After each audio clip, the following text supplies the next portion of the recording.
asymmetric information. So this is the topic which we are going to study in a deeply. So asymmetric information क्या होता है? तो generally जब हम information को एक हिडन रखते हैं, कोई चीज़ हम नहीं बताते हैं, एक अनरिवील्ड, राइट, हिडन कैरेक्टरिस्टिक, ये एसिमेट्रिक के अंदर आती है. ओके, सो आइए देखते हैं ये बुक के थ्रू हम क्या समझ सकते हैं. A worker knows more than his employer about how much efforts he put into his job. For example, a seller of a used car knows more than a buyer about the car's condition. So this the example of hidden action. And whereas the second example कि जो seller है used car के बारे में उसको ज़्यादा पता है buyer से, वो है hidden characteristic का example, right? So हमने दो example पढ़े कि worker को ज़्यादा पता है. A worker knows more than his employer about how much efforts he puts into his job. So that is a hidden action. तो जब भी हम कोई चीज़ हाइड करते हैं, whether it's a action or the characteristic, so ये asymmetric information के under आएंगे. ओके, सो आगे हम देखते हैं, डिटेल में एकदम समझते हैं क्या चीज़ है. So in each case, the uninformed party, that is employer and car buyer, जो हमने example के through समझा, would like to know the relevant information, but the informed party, that is the worker and the car seller, may have an incentive to conceal it. तो उन पर एक incentive है कि वो नहीं बताते हैं. हर कोई पूरी जानकारी पाना चाहता है, बट ये लोग नहीं बताते हैं. सो ये इस तरह से ये एसिमेट्रिक इन्फॉर्मेशन की बात हुई है यहाँ पे. ठीक है, सो ये पैराग्राफ इम्पॉर्टेंट है, ध्यान से समझ में आ गया. आगे देखिए, next we talk about hidden characteristics, hidden actions, principal agents and moral hazard. So let's talk about hidden actions. Action के बारे में बात करेंगे, principal agents and moral hazard, right. Now, moral hazard is a problem that arises when a person called agent, agent कौन है, which is performing, who is performing some task on behalf of other person called principal. So if principal cannot perfectly monitor the agent's behavior, the agent tends to undertake less effort than the principal consider it desirable. So the phrase this moral hazard refers to the risk. Hazard मतलब risk होता है of the inappropriate or otherwise immoral behavior by the agent, and in such a situation principal tries various ways to encourage the agent to act more responsibly. Okay. सो यहाँ पर हम क्या बात कर रहे हैं, हिडन एक्शन या फिर प्रिंसिपल एजेंट के बारे में. ओके, सो अभी हमने क्या पढ़ा, एजेंट मान लो, कंसेप्ट ज़रा अच्छे से समझिए प्लीज़, फिर आप एग्ज़ाम में आंसर भी तभी सही से लिख पाएंगे. एजेंट हमने लेट्स से एक पर्सन है जो किसी के बिहाफ पे वर्क कर रहा है, और वो जिसके बिहाफ पे वर्क कर रहा है वो प्रिंसिपल है, उसको हमने प्रिंसिपल कहा. ओके, राइट, आराम से समझ में आ रहा है. उसको हमने क्या कहा, प्रिंसिपल कहा. ऑल राइट, चलिए, तो यहाँ तक क्लियर है. तो अब प्रॉब्लम क्या हुई, अगर प्रिंसिपल एजेंट के बिहेवियर को सही से मॉनिटर नहीं कर रहा है, तो जो एजेंट है वो लेस एफर्ट डालेगा. जितना प्रिंसिपल ने एक्सपेक्ट किया था उससे वो कम एफर्ट करेगा. और जो हम मॉरल हज़ार्ड की बात कर रहे हैं, मतलब हमने तीनों टर्म्स समझी अभी हेडिंग में जो लिखे हुए हैं, principal, agent, moral hazard. Moral hazard की जो हम बात कर रहे हैं, तो हज़ार्ड मतलब risk and immoral behaviour by the agent. So principal क्या ऐसी वेज को प्रेफर करेगा, एनकरेज करेगा, जिससे वो एजेंट को देख सके कि वो सही से काम कर रहा है या नहीं, है ना. राइट। यहाँ पे भी देखो लिखा हुआ है moral hazard is a tendency of a person who is imperfectly monitored to engage in a dishonest or otherwise undesirable behaviour and agent a person who is performing an act for another person. Principal, a person for whom that is another person. Agent is performing some act. Now अब ये एक classic example था basically जो हमने discuss करा है. Now देखो veg क्या होने चाहिए. देखो जैसे कि पहला way, wait, so first way is better monitoring. अच्छे से मॉनिटर करना चाहिए. Parents can hire nannies to plant hidden video cameras in their home to record the nannies behaviour when parents are away. Aim is to catch the irresponsible behaviour. Okay, so एक example दे रखा है ये बहुत ही practical. जैसे लोग nannies को रखते हैं पेरेंट्स लोग, है ना, तो वो चुपचाप हिडन कैमरा लगा सकते हैं जिससे कि यहाँ पे इसमें बुक में एग्जांपल दे रखा है कि उनका कोई भी इररिस्पॉन्सिबल बिहेवियर हो तो वो पता कर सकें. राइट.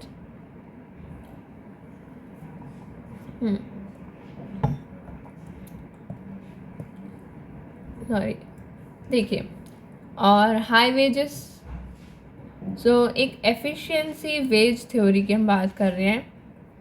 जैसे employers may choose to pay workers as a wage above level that balances supply and demand in the labour market. Labour market में जैसे जो सप्लाई और डिमांड कर्व में जो लेबर मार्केट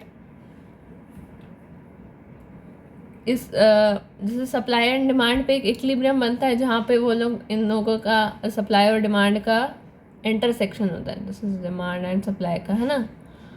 तो अब लेबर मार्केट में जैसे जो वेज मिल रही है, वेज उससे अबव लेवल, हाई वेजेस सभी को कह रहा है.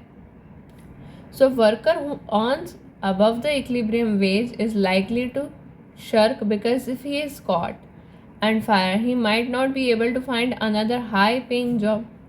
मतलब अगर ऑलरेडी आप किसी को हाई पेमेंट करोगे ना तो वो इस बात से डरेगा कि अगर उसने कोई गलत काम करा, देखो सिंपल भाषा में अगर हम समझेंगे तो दिमाग में रहेगा, तो गलत काम करा तो उसको दूसरी जॉब ढूंढने में, एक अनदर हाई पेइंग जॉब ढूंढने में वो कहाँ ही जाएगा, मतलब.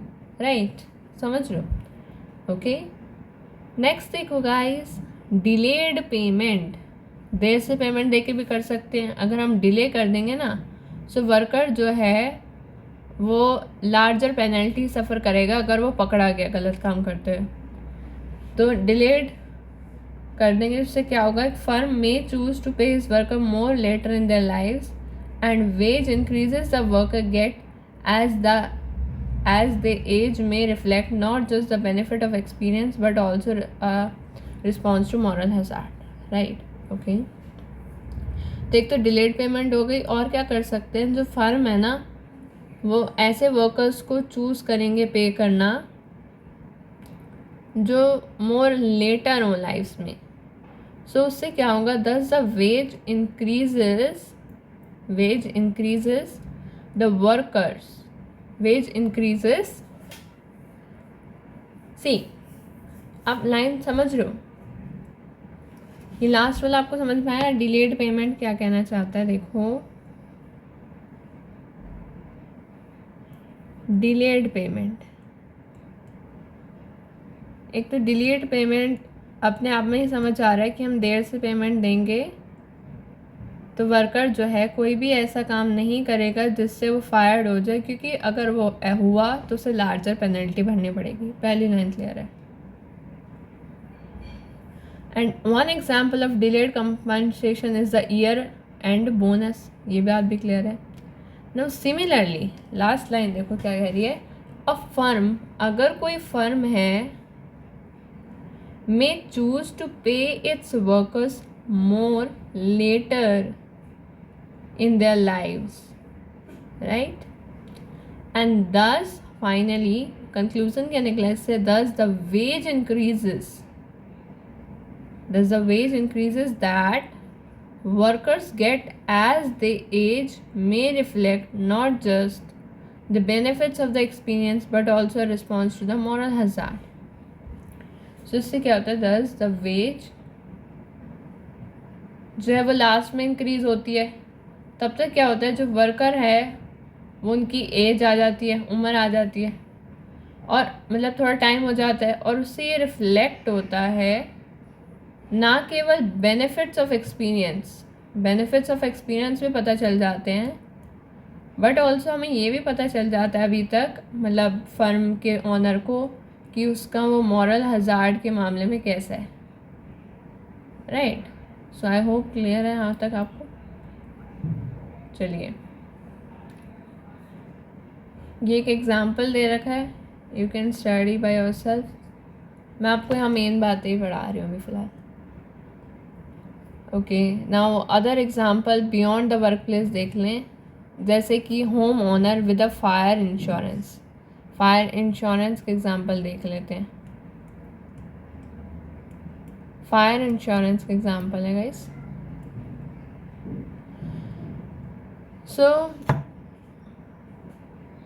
फायर होम ओनर है, वो फायर इंश्योरेंस को बाय कर रहा है with too few fire extinguishers because homeowners bears the cost of the extinguisher while the insurance company receive much of the benefit। अब होम ओनर क्या कर रहा है, कॉस्ट बियर कर रहा है, और इंश्योरेंस कंपनी को क्या हो रहा है, बदले में बेनिफिट हो रहा है ना।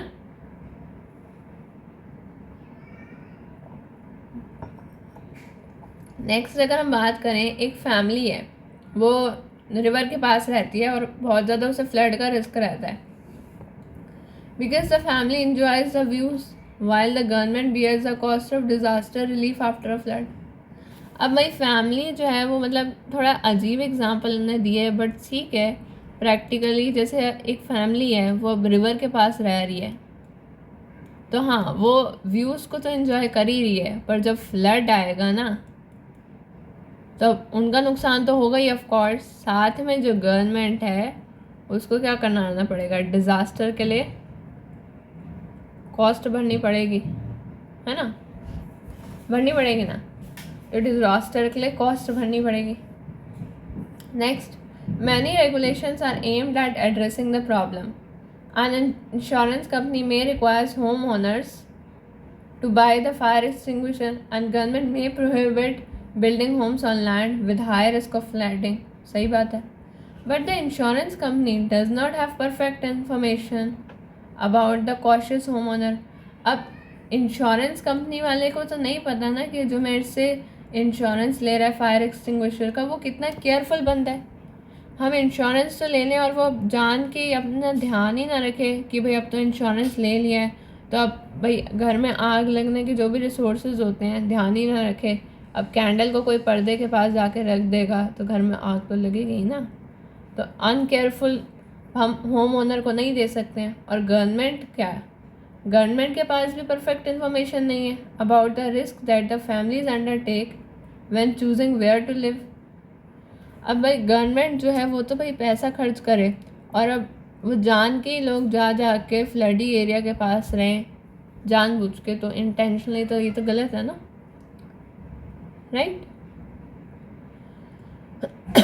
क्लियर है, सो आई होप यहाँ तक क्लियर है। चलिए नेक्स्ट पढ़ते हैं हम adverse selection that is lemon problem. आइए अब हम लेमन प्रॉब्लम के बारे में पढ़ लें। लेमन प्रॉब्लम बढ़िया इजी सा टॉपिक है। एडवर्स सिलेक्शन पहले तो समझो क्या होता है। Problem that arises in the market in which the seller knows more about the attributes of good being sold than the buyers. Seller को ज़्यादा पता है बायर से, है ना। अब सिलेक्शन करते हैं, हमें कैसे पता चलेगा। अब क्लासिक एग्जांपल जो है ना यहाँ पे यूज्ड कार्स का समझ लीजिए। जिनको नहीं पता उस बारे में इस एग्जांपल के बारे में ध्यान से देखिए ज़रा।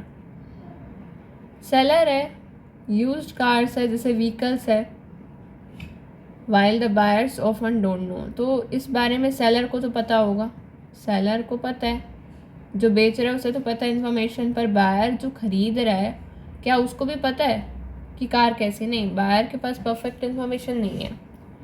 अब जो ऑनर है बेस्ट कार के और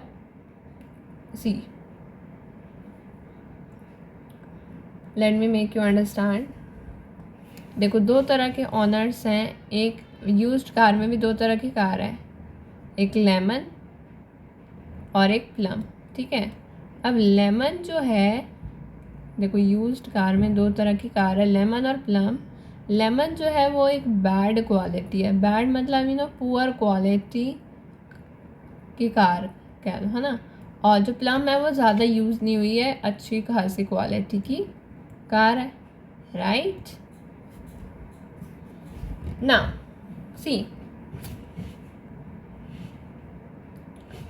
लेमन प्रॉब्लम जो है ना, इसमें थोड़ा सा ठीक से एक्सप्लेन नहीं है, बहुत ही जल्दी से छोटा सा कि बायर यूज्ड कार का नहीं पता। इसको हम आपको एक अच्छी सी जगह से समझाते हो पहले, just wait, okay. So okay, let me start. Yes, दिख रहा है, अभी दिख रहा है सबको। लेमन प्रॉब्लम पढ़ रहे हैं हम, राइट। सो सी गाइस, यूज्ड कार की हम यहाँ पे बात करेंगे। ये बहुत ही इंपॉर्टेंट क्वेश्चन है और ये इस प्रॉब्लम को थोड़ा अच्छे से समझते हैं, हमें बहुत ही अच्छे से समझ में आएगा। एग्जाम्पल, एक ये क्लासिक एग्जाम्पल है यूज्ड कार का। तो यूज्ड कार में मैंने आपको बताया दो तरह की कार होती हैं। एक कार होती है लेमन और एक कार होती है हमारी प्लम। अब जो लेमन है, लेमन वो है हमारी पुअर क्वालिटी की। कैसी है? पुअर क्वालिटी की। और जो प्लम है ना, ये हमारी बहुत ही गुड क्वालिटी की है, गुड क्वालिटी की कार है, राइट। ओके, आगे बढ़ते हैं। नाउ देखो, अब जैसे एक बायर है, बायर जो पेमेंट करेगा, बायर जो पेमेंट करेगा वो क्या होगा? उसकी विलिंगनेस होगी कि वो कितना पेमेंट करना चाहता है ना। So that is the willingness to pay, right,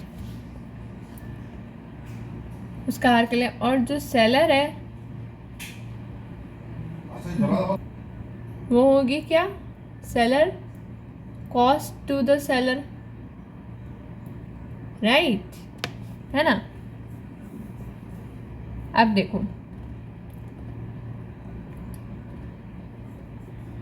जैसे कि मान लो जो प्राइस है वो लेमन अच्छी कार नहीं है ना, और प्लम अच्छी क्वालिटी की कार है। तो लेट्स से कि 1200 रुपये, मान लेते हैं कि 1200 रुपये, 1200 रुपीज़ लेमन के लिए और प्लम के लिए 2400 रुपीज़, ठीक है। अब बायर जो है, ये बायर की बात कर रही हूँ मैं, बायर के केस में बायर जो इतनी पेमेंट करना चाहता है, कितनी पेमेंट करना चाहता है, बायर ने जैसे हिसाब लगा रखा है कि अगर मैं एक सेकंड हैंड कार ले रही हूँ या ले रहा हूँ, तो अगर लेमन हुई यानी कि अच्छी कार ना हुई ना ज़्यादा, तो मैं बस 1200 पेमेंट करूँगा या करूँगी, एंड 2400 अगर गुड क्वालिटी कार के लिए। ये बायर ने सोच, है ना। और अब सेलर ने मनी मन क्या सोच रखा है? सेलर सोच रहा है मनी मन कि मैं जो है लेमन के लिए, लेमन कार वाला सेलर सोच रहा है कि मैं ना 1000 रुपीज़ में मिल गए ना तो भी कार को बेच दूंगा। और प्लम वाला सोच रहा है कि मुझे जो है वो 2000 में, उसने सोच रखा है कि कम से कम 2000 से उसमें तो कम मैंने नहीं बेचनी। ये प्लम वाला है, ठीक है, तभी मार्केट एग्जिस्ट करेगी। अब क्या है, आपको पता तो है कि भाई अच्छी क्वालिटी के बायर, जैसे कुछ लोग तो 2400 एंड ये 1200। अब हमारे पास इंफॉर्मेशन तो है नहीं ना, कंप्लीट इंफॉर्मेशन ना। अब क्योंकि हमारे पास कंप्लीट इंफॉर्मेशन नहीं है, तो अब जब बायर्स की विलिंगनेस होगी ना पे करने की, बायर्स की जो विलिंगनेस है पे करने की, वो हम डिसाइड करेंगे किसके साथ? That will be decided by an what? By average average से डिसाइड होगी। ओके, एवरेज क्वालिटी तो भाई हमें नहीं पता, हमें कंफर्म कैसे है, तो हम एक काम करेंगे, बीच का भर देंगे। तो जैसे 1200 पहले सोच रखा था कि अच्छी कार नहीं, और 2400 सोच रखा था कि मतलब अच्छी कार ले, डिवाइड बाय 2 करो। इधर देखो, 2400, 1200, 0 0, 4 और 2 6, और 2 और 1 3।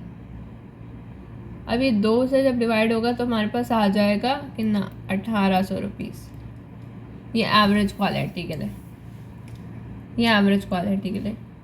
अब भाई देखो, जैसे अब लेमन का सेलर सोच रहा था कि भाई 1000 रुपीज़ में भी अगर मिल गई ना तो मैं बेच दूंगा अपनी कार को।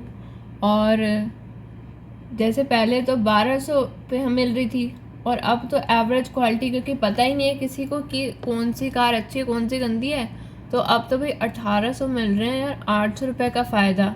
तो लेमन वाले तो सारे कहेंगे यार इससे अच्छा क्या मुनाफा हो सकता है, पुरानी कार भी बिक रही है और 1800 रुपये, मतलब एक एग्जांपल के तौर पे 1800 रुपये बहुत सस्ते हैं, इतने में तो कार आती भी नहीं है किसी की।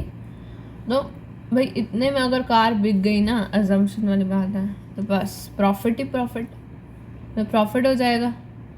तो सिर्फ लेमन वाला बेचेंगे, और प्लम वाले हैं वो सोचेंगे कि हमने सोचा था कि भाई अच्छे, प्लम वाले सोचेंगे कि हमने लगाया था कि 2000 की कार, भाई 2000 तो मिनिमम हमने भाई खरीदी थी, इतने पे तो कम से कम हमने खरीदी थी, और बेच रहे हैं अच्छी कंडीशन में, तो प्रॉफिट होने की बजाय, यानी 2400 मिलने की बजाय ये तो घाटा है, और वो भी 1800 रुपये पे लॉस हो रहा है ना।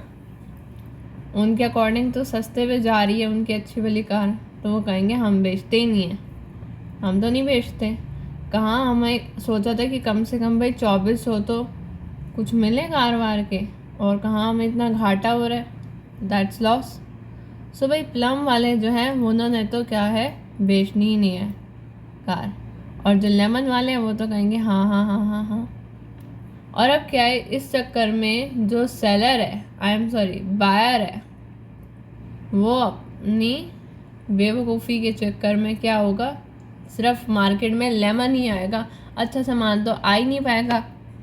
और मार्केट जो है इस चक्कर में क्या हो जाएगी, गुड क्वालिटी तो मार्केट में आएगी नहीं भाई, गुड क्वालिटी तो मार्केट में आएगी ही नहीं, एग्जिस्ट ही नहीं करेगी। तो मार्केट जो है वो क्या हो जाने वाला है, वो फेल हो जाने वाला है, फेल। और उसका कारण कौन है, एसिमेट्रिक इन्फॉर्मेशन। तो आई होप ये क्लियर है आप लोगों को, ठीक है। So let's study some more examples. ये लेमन प्रॉब्लम समझा दी। अब एडवर्स सिलेक्शन लेबर मार्केट में भी अकर करता है, एडवर्स सिलेक्शन जो है ना लेबर मार्केट में भी होता है, वो कैसे, लेट्स सी। सो देखो, according to the efficiency wage theory, workers vary in their abilities and they know their abilities better than the firms hire them. अब एक इंसान को अपने बारे में, एक इंसान ही अपने बारे में अच्छे से जानता है, थर्ड पर्सन को क्या पता जो उसे हायर कर रहा है कितना अच्छा काम करता है, कितना झूठा है, कितना सच्चा है, कितना टैलेंटेड है। सिर्फ डिग्री से थोड़ी ना पता चलता है, कितना कैपेबल है वो भी तो होना चाहिए। तो ये क्या है, ये एक एडवर्स सिलेक्शन है, बस इतनी सी बात है इसमें, छोटे से उसमें फटाफट एक्सप्लेन कर रखा है। और इंश्योरेंस की बात करें सिमिलरली, अब हेल्थ इंश्योरेंस परचेज कर रहे हो तो हेल्थ प्रॉब्लम आपके अंदर कितनी है, आप वैसे ही टाइम पास के लिए, people with greater hidden health problems are more likely to buy the health insurance than other people of health insurance reflects the cost of sicker than the average person। अब भाई बहुत ही बीमार हो आप और फिर भी आप इंश्योरेंस परचेज कर रहे हो, मतलब अपनी हेल्थ का भी ध्यान नहीं रख रहे, इंश्योरेंस भी खरीद रहे हो, और आप उन्हें झूठा बता रहे हो अपनी हेल्थ के बारे में। या तो ये भी हो सकता है कि आप ज़्यादा बीमार ही ना हो, आप ज़्यादा सिक ही ना हो, फिर भी आप इंश्योरेंस उन्हें ये कह के ख़रीद रहे हो कि आपकी तबीयत बहुत ख़राब रहती है। तो क्या होगा, जिनकी एवरेज हेल्थ होगी ना उनको लगेगा हाई प्राइस इंश्योरेंस का, तो एवरेज हेल्थ वालों पे क्या लगेगा, हाई पर, और कोई भी फिर क्या है बाई नहीं करेगा इंश्योरेंस, ये नुकसान हो गया ना। तो अब उन्हें क्या पता कि कौन कम बीमार है कौन ज़्यादा बीमार है, तो वो क्या करेंगे, ज़्यादा प्राइस लेंगे इंश्योरेंस वाले, और फिर वो डिसाइड ही नहीं करेगा कोई बाय करने का। सब यही हुआ, मार्केट जो है इतना एडवर्स सिलेक्शन से वो मतलब निकला है कि जो यूज्ड कार मार्केट है उसमें ओनर्स जो हैं गुड कार्स के, वो क्या चूज़ करते हैं कि अपने पास ही कार रख लें, इतने कम प्राइस पे बेचने से अच्छा है ना। और इंश्योरेंस मार्केट वाले भी क्या कहते हैं कि buyers with low risk may choose to remain uninsured. अब भाई जिसकी हेल्थ ज़्यादा ख़राब ही नहीं हो गई है कि यार इंश्योरेंस पे तो पैसा क्यों ही लगाना, right. So advocates of the government provided health insurance sometimes point to the problem of adverse selection as not to trust the private market to provide the right amount of health insurance on its own. इसलिए जो है government को ही provide कराना पड़ता है health insurance, private market पे तो आप ट्रस्ट कर ही नहीं सकते वैसे भी, है ना। चलिए अब हम अपने ना नेक्स्ट टॉपिक पे आते हैं, बेसिकली सिग्नलिंग। चलो सिग्नलिंग पे मूव करते हैं फटाफट। Okay, signalling market responds to problem of asymmetric information in many ways, and one of them way is signaling, which refers to the actions taken by an informed party for the sole purpose credibly revealing the private information। ये signalling की definition लिखी हुई है, ध्यान से read कर लो, दिमाग में बैठा लो। सिग्नलिंग क्या है, एक action taken by an informed party to reveal the private information to the uninformed party. Okay, clear है, राइट। सो देखो, जैसे कि एग्जांपल लेते हैं, firms may spend money on advertising to potential customers that have high quality products. Students may earn low degrees to signal the potential employer that they are high ability individual, है ना। तब ये देखो signalling आखिर क्या है, signalling, right. Signalling कैसे पता चलती है, जैसे एडवर्टाइजमेंट से। लोग क्या मनी स्पेंड करते हैं एडवर्टाइजमेंट पे, एडवर्टाइजमेंट से होती है क्या, उनकी पॉपुलैरिटी होती है। तब एडवर्टाइजिंग करते हैं कि जो पोटेंशियल कस्टमर्स हैं ना हाई क्वालिटी प्रोडक्ट्स के लिए, वो एडवर्टाइज़ करते हैं। एजुकेशन की बात कर लें तो जो students may earn college degrees, students क्या कर सकते हैं कि अच्छी अच्छी डिग्रीज अर्न कर सकते हैं, जिससे वो एक सिग्नल दें कि हाँ वो अच्छे पढ़े लिखे इंसान हैं। तो देखो ये सिग्नलिंग जो है ना, ये कंट्रास्ट कर रही है एजुकेशन और ह्यूमन कैपिटल थ्योरी को। So education increases a person's productivity rather conveying information about the innate talent। अंदर का टैलेंट नहीं पता चल रहा है। सिग्नलिंग सिर्फ एक इशारा दे रही है कि पर्सन की प्रोडक्टिविटी बढ़ती है एजुकेशन से, तो इसलिए बस ये उसका एक इशारा है। तो एडवर्टाइजिंग और एजुकेशन डिफरेंट है, बट दोनों ही केस में है कि इन्फॉर्म्ड पार्टी जो फर्म है, स्टूडेंट है, वो यूज़ करता है सिग्नल को uninformed party that is customer और एम्प्लॉयर को बताने के लिए एक इन्फॉर्मेशन हाई क्वालिटी है कि हमारा प्रोडक्ट हाई क्वालिटी है, एक सिग्नल देने के लिए अनइन्फॉर्म्ड पार्टी को। और एक एजुकेटेड पर्सन अपनी एजुकेशन की डिग्री से ही बताएगा, राइट। क्लियर है। सो देखो, for the same reason the signal must be less costly or more beneficial to the person with higher quality product, otherwise everyone would have the same incentive to use the signal and signal would reveal nothing. वे signal वही use कर पाएगा जिसको benefit ज़्यादा होगा, और benefit उसी को ज़्यादा होगा जो हायर क्वालिटी प्रोडक्ट या हायर क्वालिटी एजुकेशन है जिस पे। अब जिसको ज़्यादा फ़ायदा ही नहीं हो रहा है और ऐसे ही हर कोई अगर सिग्नलिंग पे इतना कॉस्टली होती है सिग्नलिंग, उस पर अपनी मनी स्पेंड करने लग गया तो सिग्नलिंग का कोई रोल ही नहीं रहेगा। वैसे एक firm with good product reaps a larger benefit because the customer who try the product once are more likely to repeat the customers and there is rational for the firm। एक talented person है, वो अगर बता भी रहा है कि हाँ वो टैलेंटेड है और वो सिग्नल के लिए एजुकेशन पे पेमेंट करता है, तो हाँ वो रियल में टैलेंटेड होता है आखिर में, राइट। सो आई होप आपको क्लियर हो गया ये बात। एक गिफ्ट भी सिग्नल होते हैं, राइट, गिफ्ट वर्सेस कैश। सो गिफ्ट से ज़्यादा पता चलता है, गिफ्ट में आप एक जो गुड गिफ्ट होता है वो एक सिग्नल की तरह होता है। Act of picking out a gift rather than giving a cash is a right characteristic to be signal. It is costly and its cost depend on the private information. Alright, next moving towards screening. इस lecture के हम last part पे भी हम पढ़ रहे हैं, that is screening, an action taken by uninformed party to induce an informed party to reveal the information। Screening की बात करते हैं। देखो, takes the action to induce the uninformed party, action। देखो यहाँ पे एक्शन वर्ड आया था क्या, इधर an action taken by inform to reveal a private information। तो ये इन्फॉर्मेशन के बारे में बताती है सिग्नलिंग, और स्क्रीनिंग जो है वो एक्शंस के बारे में बताती है। देखो स्क्रीनिंग बताती है हमें एक्शन के बारे में बेसिकली, जैसे कि एग्जांपल ले लीजिए,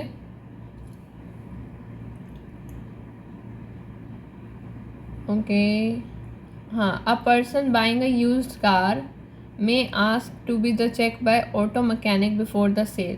अ seller who refuses this request reveals the information that car is lemon. ठीक है, so a buyer may decide to offer a lower price or to look for another car. पता चल जाता है स्क्रीनिंग से।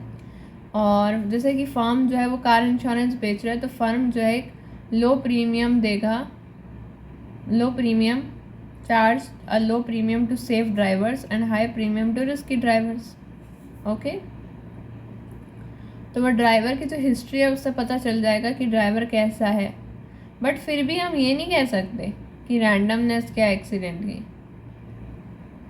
ओके, इंश्योरेंस कंपनी दो type के driver को देखती है भाई, policy high premium and cover the full cost of accidents that occur, and another policy with low premium and driver would be responsible for the first $1,000 of the damage and insurance company would cover the remaining risk। तो damage के first $1,000 सही उन्होंने price रखा है कि भाई accident हुआ ना, तो पहला थोड़ा सा जो पेमेंट है वो लोग ही करेगा, ड्राइवर ही करेगा, जिससे वो ध्यान से चलाए।